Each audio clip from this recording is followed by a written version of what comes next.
Hi, guys. This message inspired and encouraged my faith, and I hope it helps you too.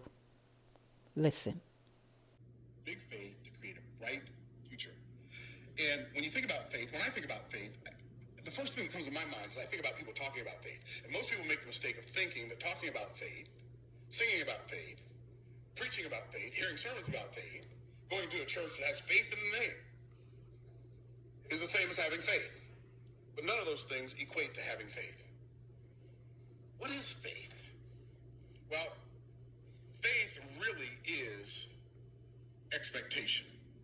And expectation really is the human being's greatest superpower. And if you don't learn how to use it, the cultural, hypnotic, societal mechanism will use your superpower against you. Here's what it says in Hebrews chapter 12. In Hebrews chapter 11, verse 1. And you already know the verse. You already know it. You've heard it. You've said it 1,000 times. Here's what it says. Now, faith is the substance of things hoped for, the evidence of things not seen. Well, what's the first word in that verse? Now.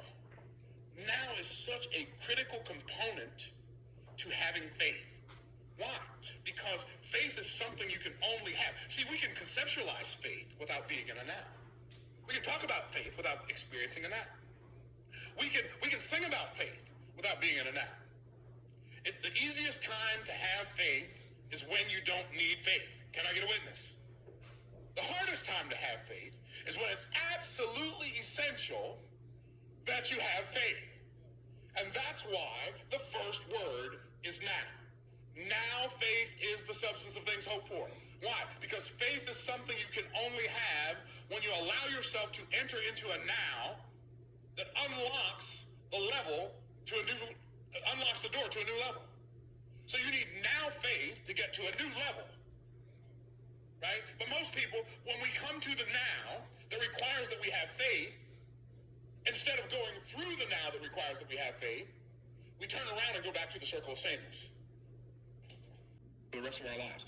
Every time you have an opportunity to change your life, what's going to happen is you're going to have this thing that happens inside of you. Your freak out mechanism is going to go on full force, and all the alarm, no, don't do it. Oh my goodness, this is so crazy. I'm so uncomfortable. What if? And then we start doing the what ifs, right? The what if games. We start asking ourselves questions like, well, what if it doesn't work? Well, that's not a good question. Can you imagine David picking up the stones out of the brook and running towards Goliath? What if I miss? What if I miss? What if I miss? That's terrible. You have to allow yourself to enter a now that requires that you have faith. And see, what happens is that's easy for us to know, accept, understand, say amen to, get excited about, as long as I'm not facing the now. What kind of faith? Now faith. Now faith is the kind of faith that Noah had when he worked